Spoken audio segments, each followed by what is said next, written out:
portuguesa fica bem, pão e vinho sobre a mesa. Quando a porta humildemente bate alguém, senta-se à mesa com a gente. Fica bem essa franqueza, fica bem, e o povo nunca desmente. A alegria da pobreza está nessa grande riqueza de dar e ficar contente. Quatro paredes caiadas, um cheirinho ao alecrim, um cacho de uvas douradas, duas rosas no jardim, um São José de azulejo sob o sol da primavera, uma promessa de beijos, dois braços à minha espera.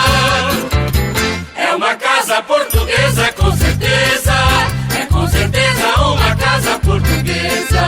É uma casa portuguesa, com certeza, é com certeza uma casa portuguesa.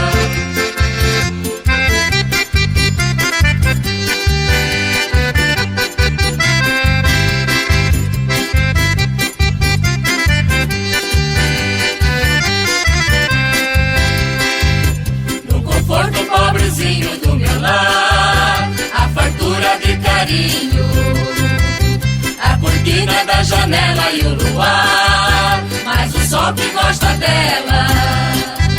Basta pouco pouquinho pra alegrar uma existência singela.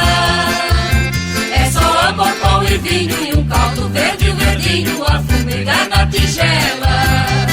Quatro paredes caiadas, um cheirinho ao alecrim, um cacho de uvas douradas, duas rosas no jardim, um São José de azulejo sob o sol da primavera, uma promessa de beijos, dois braços à minha espera.